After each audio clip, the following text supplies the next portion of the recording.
कुछ बता चुकी हूँ। आप लोग पहली बार पूर्णिमा का व्रत करना चाहते हैं तो आप लोग इस पूर्णिमा से उठा सकते हैं, या और भी कोई व्रत आपको करना है तो आप लोग, अब तो बचा ही नहीं है, शनिवार और रविवार बच गया है, तो मैं ऐसे बता चुकी थी कि 15 से पहले आप लोग सभी व्रत उठा लीजिएगा। और जिनको रविवार का, अगहन रविवार का व्रत करनी है वो 15 तारीख को आप लोग रविवार का भी व्रत रख सकती हैं। बता ही चुकी थी, एक 8 को और एक 15 को दोनों रविवार जो है सही है, शुक्ल पक्ष के हैं, आप लोग ये व्रत कर सकती हैं। तो ये हो गई व्रत की बातें, ठीक है। और पूर्णिमा का व्रत आप लोग करना चाहते हैं तो 14 तारीख से प्रारंभ कर सकती हैं। उसके बाद से आप लोग चंद्रदेव को अर्घ देनी है। और पूर्णिमा के दिन के क्या क्या नियम है, खीर पूरी वगैरह बनाते हैं, स्नान दान करते हैं, पीपल वृक्ष में रविवार के दिन हमें पूजा नहीं करनी है, जल नहीं चढ़ानी है, तुलसी जी की पूजा नहीं करनी है रविवार के दिन, शनिवार के दिन ये सभी कार्य आप लोग कर सकते हैं व्रत के दौरान। तो ये सभी बात हो गई पूर्णिमा को लेकर, ठीक है। और श्री सत्यनारायण भगवान की कथा भी आप लोग रविवार को कहलवा सकते हैं, और भी अधिक उत्तम होगा, खुद भी पढ़ सकते हैं, ब्राह्मण के द्वारा पढ़वा सकते हैं, अपने घर में कथा कहलवा सकते हैं या सुन सकते हैं, तीनों कार्य कर सकते हैं। मेरे भी चैनल पे श्री सत्यनारायण भगवान जी का कथा है, यदि आप लोग चाहें तो सुन सकते हैं, सर्च कीजिएगा। आप चलिए आगे जान लेते हैं खरमास से संबंधित सभी महत्वपूर्ण बातें। तो सबसे पहले दोस्तों आपको बता दूं कि खरमास जो है 2024 में 15 दिसंबर दिन रविवार से शुरू हो रहा है, ठीक है। पूर्णिमा भी उस दिन है, आप लोग को मालूम ही है, लेकिन खरमास भी शुरू हो रहा है उसी दिन से, और 14 जनवरी 2025 तक रहेगा। तो इसी दौरान हमें सभी बातों का ध्यान रखनी है।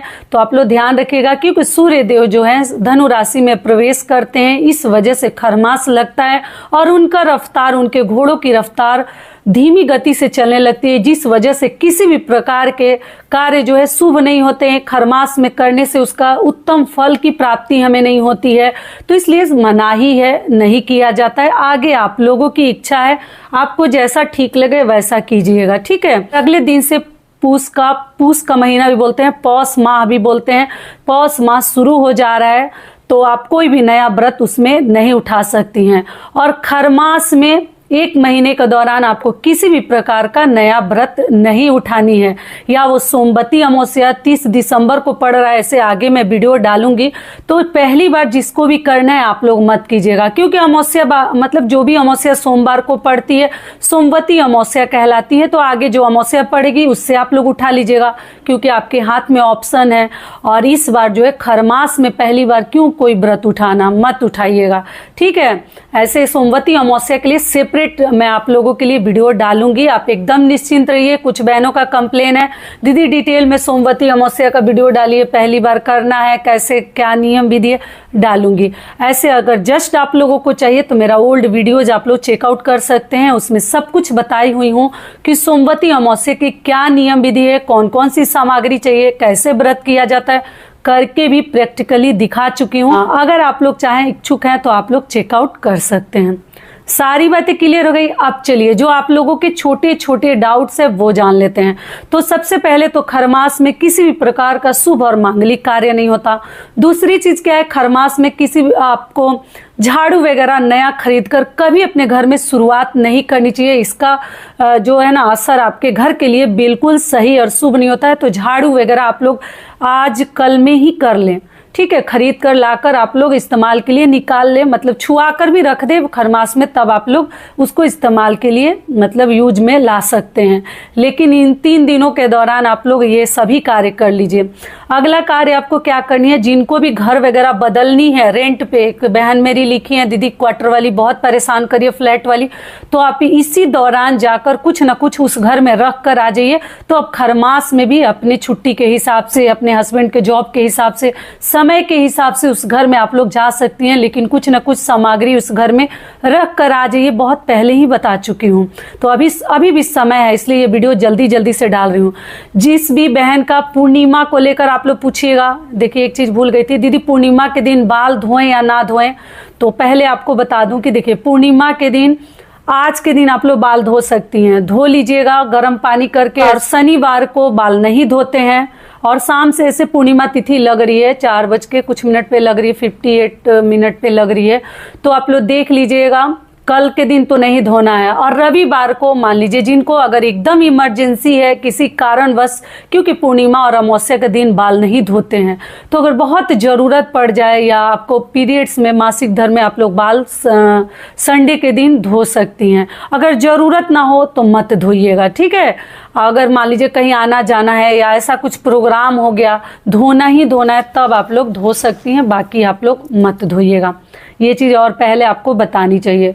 ये हो गया। उसके बाद से आपको ध्यान रखनी है कि आप लोग वाहन, गाड़ी, खेत, जमीन, बिल्डिंग का रजिस्ट्री वगैरह आपको खरमास के दौरान नहीं करनी है, ना करवानी है, ना गाड़ी वगैरह लेनी है। अगर ले भी लेते हैं वाहन वगैरह, मान लीजिए आप लोग लिखे हैं दीदी हम बुकिंग कर दिए हैं, तो ठीक है, डिलीवरी अगर आपका खरमास के दौरान हो जाता है तो गाड़ी को वैसे ही रहने दें, कहीं पूजा पाठ कराने ना जाएं आप लोग।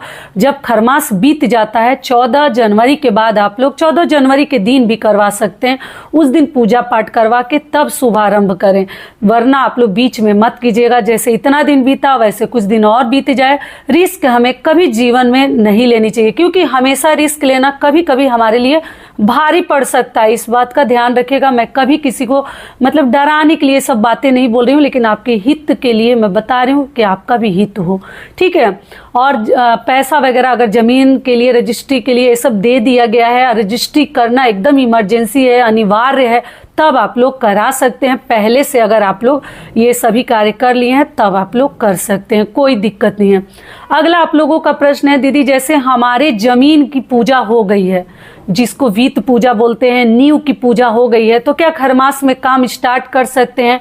तो देखिए, करनी तो नहीं चाहिए, लेकिन आप जमीन की पूजा आपकी हो गई है तो आप वहां जाकर थोड़ा सा सीमेंट और क्या बोलते हैं बालू को मिलाकर मसाला तैयार करके 1-2 ईंट ना अपने हाथ से भी आप लोग जोड़ दीजिए, कुछ ना कुछ लगाकर, कि मतलब शुरुआत हो जाए कार्य की।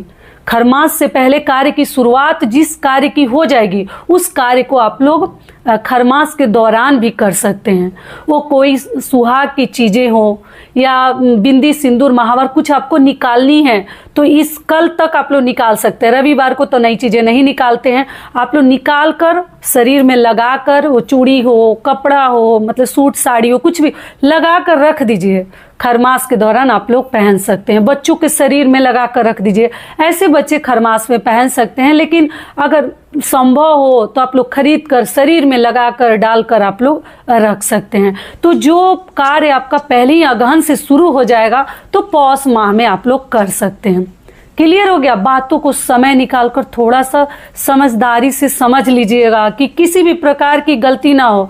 और जो आजकल की युवा पीढ़ी है इसको अंधविश्वास समझती है, लेकिन हमेशा अंधविश्वास समझना सही नहीं होता, ठीक है। हमें पता भी नहीं चलता कि हम कौन सी गलती की है और परेशानी हमारे दाएं बाएं से हमारे घर में आ जाती है। तो आप लोग थोड़ा सा ध्यान रखिएगा।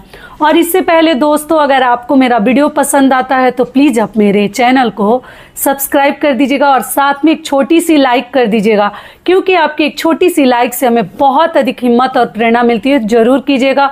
और आप लोग चाहे तो मुझे इंस्टाग्राम पे भी फॉलो कर सकते हैं, ठीक है। तो चलिए अब आगे जान लेते हैं। आप लोगों के एक और प्रश्न है कि दीदी जैसे मैं कि जॉब करती हूँ और मेरी छुट्टी अभी ही मिली है और मेरी शादी की तैयारी मतलब मार्केटिंग शॉपिंग वगैरह करनी है, मेरे पास समय नहीं है, तो खरमास में क्या कर सकते हैं? तो देखिए बहन, खरमास में शादी की तैयारी वगैरह आप कर सकती हैं, लेकिन कुछ न कुछ शुरुआत कर दीजिए।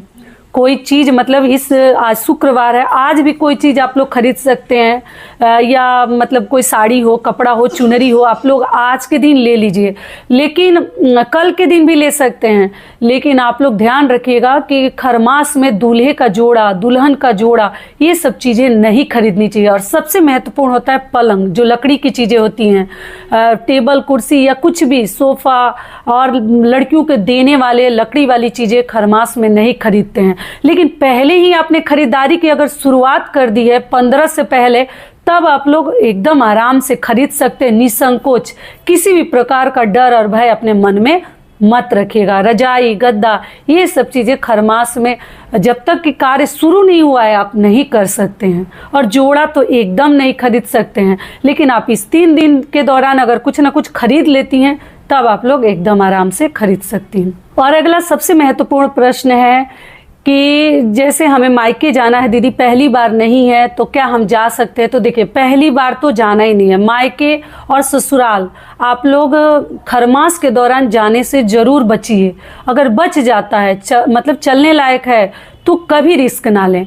अगर मान लीजिए कोई इमरजेंसी है, एग्जाम देने जाना है या किसी को देखने जाना है, किसी का तबीयत खराब है या कुछ ज़रूरत पड़ जाए, तब आप लोग जाइएगा बिना खोइछा का, ना उधर से लीजिएगा ना इधर से लीजिएगा, और आप लोग आ जा सकती हैं। पहली बार कोशिश करें कि ना जाए, जब तक कि कोई इमरजेंसी ना हो जाए तब तक हमें खरमास में नहीं जानी चाहिए। अगला प्रश्न है कि हमारे बेटे का बर्थडे है दीदी, जन्मदिन है, तो उसमें क्या कथा वगैरह कहलवा सकते हैं? तो जी, आप कथा वगैरह श्री सत्यनारायण भगवान जी की कहलवा सकते हैं। आप किसी भी तीर्थ स्थल पे जा सकते हैं, पूजा पाठ अपने घर में कर सकते हैं। सूर्य देव की अधिक से अधिक हमें पूजा करनी है, जल देनी है, भगवान को प्रणाम करनी है। और सबसे आखिरी और महत्वपूर्ण प्रश्न है कि दीदी खरमास के दौरान क्या बाल कटवा सकते हैं? तो देखिए, बाल तो आज के दिन अगर आप लोग समय है तो जाकर रात को भी कटवा लीजिए। जिसको भी मान लीजिए इमरजेंसी कटवाना है, रात में तो नहीं कटवानी चाहिए, लेकिन ठीक है पार्लर वगैरह जाना है तो आज के दिन आप लोग बाल कटवा लीजिए, क्योंकि कल शनिवार है तो शनिवार के दिन तो किसी को बाल वगैरह नेल वगैरह नहीं काटनी चाहिए। तो आज ही एक केवल आपके पास समय है तो आप लोग आज बाल कटवा सकती हैं। उसके बाद जैसे पूर्णिमा हो जाएगा तो पूर्णिमा के दिन भी हम बाल नहीं कटवाते हैं। और इधर शनिवार को व्रत की पूर्णिमा शाम से शुरू हो रही है, लेकिन शनिवार को नहीं कटवा सकते। और खरमास के दौरान विवाह शादी भी नहीं है, लगन वगैरह तो है नहीं, तो ऐसा तो नहीं है कि हमें बहुत सुंदर दिखनी है बाल कटवा लें। हेयर फॉल के लिए आप लोग वीडियो बोले हैं दीदी उपाय बताइए, तो ठीक है कोशिश करूंगी कि आप लोगों को जो भी सिंपल उपाय है बिना पैसे रुपए वाले वो जरूर बताऊं। और ऐसे तो जो नेचुरल है वो तो होगा ही, तो फिर भी कोशिश करूंगी, ठीक है। तो आपको बता दूं कि देखिए, खरमास के दौरान अगर बच जाए तो सुहागन महिलाओं को हेयर कट नहीं करवानी चाहिए। थ्रेडिंग वगैरह आप लोग करवा सकते हैं, लेकिन हेयर कट करवाने से आपको जरूर बचनी चाहिए। कौन सा इमरजेंसी है, उसके बिना क्या बिगड़ा जा रहा है हमारा, तो आप 14 के बाद जो है से नया साल में भी आप लोग कटवा सकती हैं।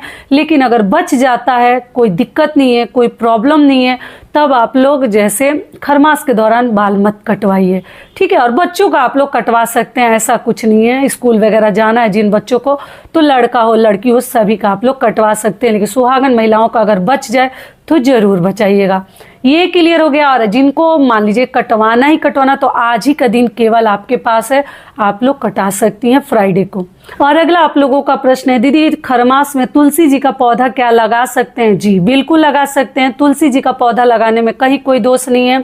और हमारे घर में जैसे सीपेज हो रहा है, मतलब घर में दीवार वगैरह ठीक करवाना, प्लास्टर वगैरह करवाना है, तो खरमास में क्या करवा सकते हैं? जी ऐसे सब कार्य हम करवा सकते हैं। रिपेयर करवाना हो, टैप हो, दीवार हो, घर हो, छत हो, तो आप करवा सकते हैं। उसके लिए खरमास में मतलब खरमास में कोई मनाही नहीं है। जहां जरूरत है वो सभी कार्य कर सकते हैं। आप ऊनी वस्त्र ले सकते हैं, ओढ़ने बिछाने के लिए कंबल, रजाई, गद्दा, ये सब ले सकते हैं। लड़कियों की विदाई के लिए केवल नहीं लेते हैं, घर के लिए आप लोग कोई भी सामग्री जो जरूरतमंद चीजें आप लोग ले सकते हैं। तो आशा करती हूँ सभी बातें अभी आप लोगों के समझ में आ गई होगी। तो ये वीडियो मेरा यही तक का था। फिर मिलती हूँ एक नए वीडियो में, तब तक के लिए नमस्कार। स्वस्थ रहिए, सुरक्षित रहिए और जहां कहीं भी रहिए खूब खुश रहिए। धन्यवाद।